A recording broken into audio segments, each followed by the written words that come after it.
विक्रण्यो लोभात् दंपतीनां च कलकनम।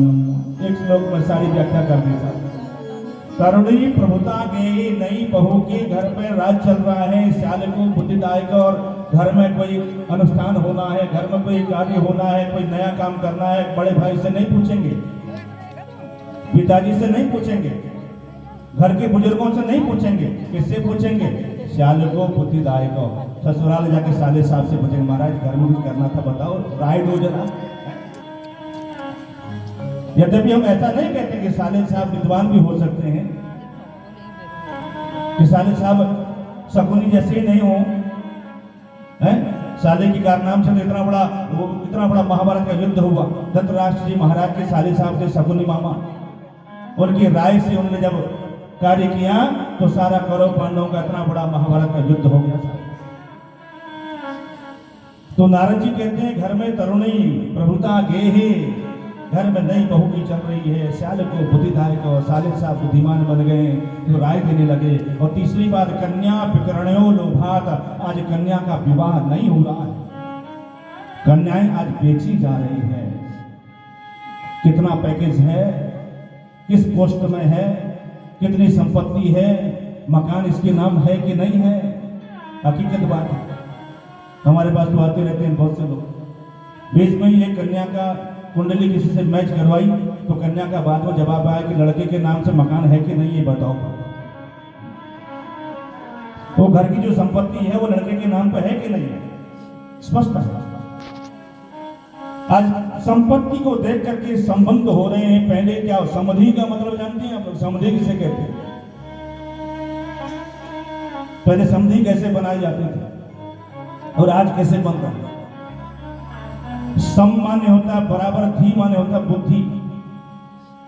जब दो व्यक्तियों की बुद्धि बराबर है, मतलब एक जैसी हो, भाई आप भी वैष्णव हैं, हम भी वैष्णव हैं, आप भी जो है भगवान की पूजा करते हैं, हम भी पूजा करते हैं, आप संध्यावली दान पुण्य करते हैं, हम भी करते हैं, आप घर में यज्ञ यज्ञादि करते हैं, सत्कर्म करते हैं, हम भी करते हैं। तो बोला हमारी तो विचार मिलते हैं, हमारी बुद्धि एक होती है, तो हम समधि बन जाएं।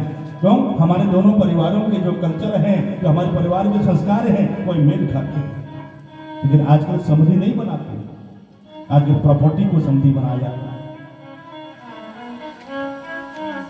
इसका मतलब हम अपनी कन्या का विवाह नहीं कर रहे हैं, वो कन्या को ऐसी जगह दे रहे हैं जहां पर उसको बिल्कुल महारानी बन करके बैठ करके जैसी व्यवस्था हम सोचे कि हाँ वो बिल्कुल वहां ठाक से रहेगी, सब उसी का है, ऐसी जगह दे रहे हैं। भले ही वहां पर जाकर के उसको यातनाएं सहनी पड़े, भले ही वहां पर जाके उसे अपने जीवन भर कष्ट उठाना पड़े, कोई सम्मान न मिले, पति का सम्मान न मिले, पति का आदर न मिले और घर का सम्मान न मिले, कोई इसकी इज्जत ना करे, लेकिन पैसा है, क्या करोगे इस पैसे से?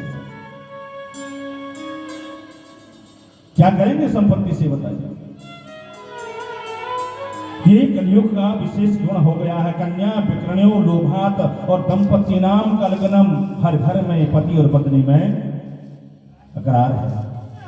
छोटी छोटी बातों में झगड़ा हो जाता है, छोटी छोटी बातों में मनमुटाव हो जाता है, और कहीं पर कोई भगवान का नाम नहीं लेता, कोई परमात्मा का स्मरण नहीं करता, कोई दान नहीं करता, कोई पुण्य नहीं करता।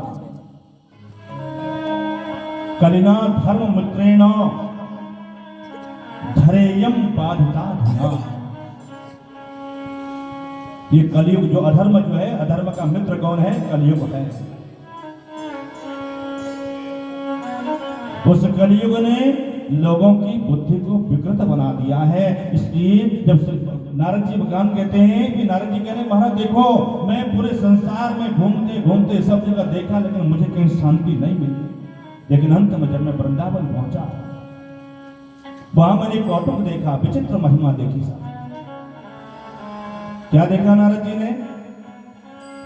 एक स्त्री है, जवान है, बैठी हुई है, और उसके गोद में दो बूढ़े सोए हुए हैं। चारों तरफ से उसको सखियों ने, उसके सहेलियों ने घेर करके रखा हुआ।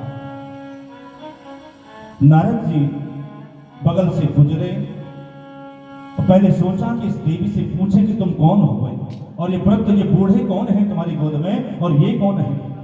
सारी जानकारी लेना चाहा, लेकिन नारद जी ने सोचा हम हैं संत साधु महात्मा, हमें महिलाओं से क्या काम, और सीधे आगे जाने लगे। जब जैसे आगे बढ़े उनके शरीर से जो हवा चली, उनके शरीर से जो सुगंध आई, उसके शरीर से जो भक्ति का रस बिखरा, उसे देख करके भक्तिमती माता ने कहा रुक जाओ साधु, रुक जाओ संत।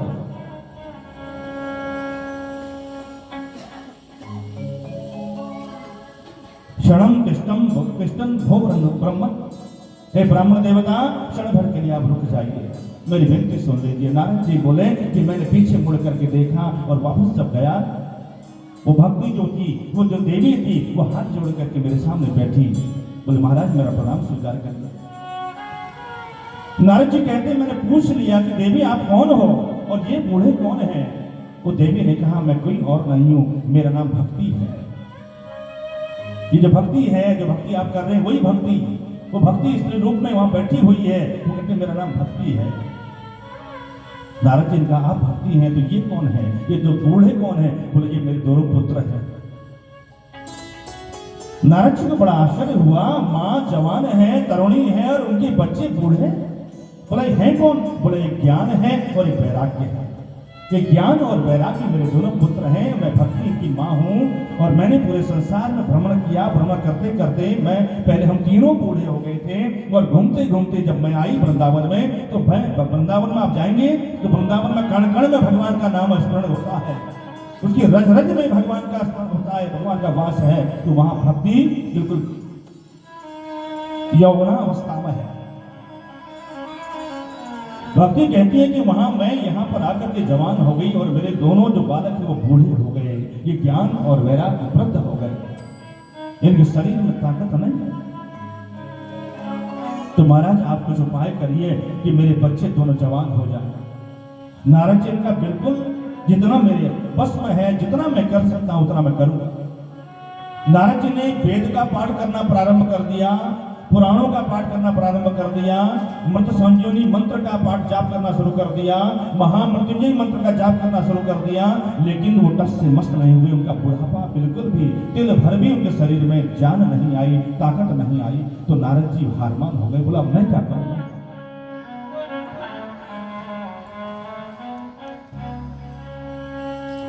मैं करूं तो करूं क्या? भगवान से प्रार्थना करें, हे प्रभु मुझे मेरा मार्गदर्शन करिए, ये ज्ञान और वैराग्य के बुढ़ापे को दूर करने का उपाय मुझे बताइए। तो उतने में आकाशवाणी हुई, सब कर्म करो, सब कर्म करो, सब कर्म करो। और नारद जी बड़े विस्मय में पड़ गए कि सत्कर्म है क्या। मैंने पुराण का पाठ किया, मैंने वेद का पाठ किया, मैंने मीमांसाओं का पाठ किया, मृत संजीवनी पाठ किया, लेकिन सत्कर्म है क्या?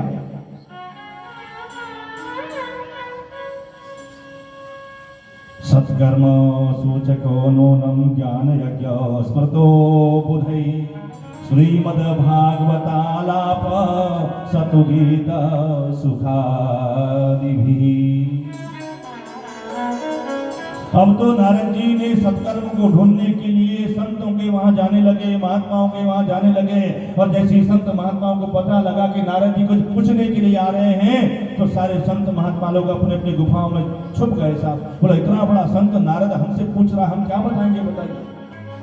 किसी ने मौन व्रत ले लिया, किसी ने तपस्या का बहाना कर लिया, कोई संध्या वंदन में बैठ गया, कोई जप में बैठ गया, तो भगवान नारद जी का उस प्रश्न का उत्तर देने वाला कोई नहीं मिला। तो नारद जी कहने लगे सनत कुमारों से, महाराज सब जगह घूमता हुआ भटकता हुआ मैं आपके पास आया हूं।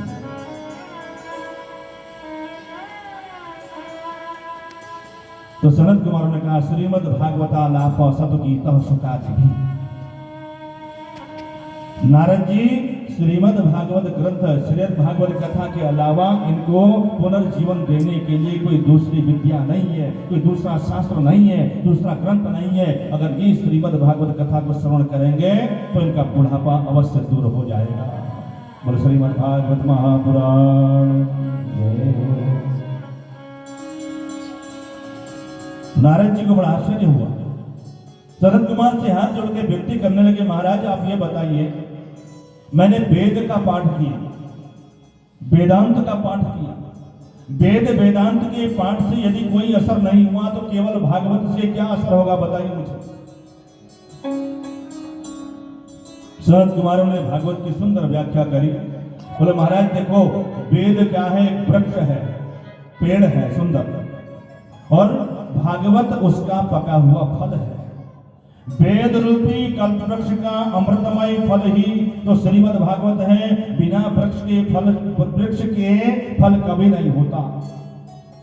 जब वृक्ष होता है तभी उसमें फल लगता है, और जो स्वाद, जो रस फल में होता है वो पेड़ में नहीं होता है। आपने वृक्ष की बात करी, वृक्ष की उपासना करी, लेकिन हम कहते हैं कि उस वृक्ष में लगा हुआ जो पका हुआ फल है, उस फल के उस रस को, भागवत रूपी रस को, उस अमृत कलश को उन ज्ञान और वैराग्य को अर्पण किया जाए, उनको सुनाया जाए, वो रस उनको पिलाया जाए तो उनको पुनर्जीवन प्राप्त हो जाएगा। बलवान कृष्णलाल की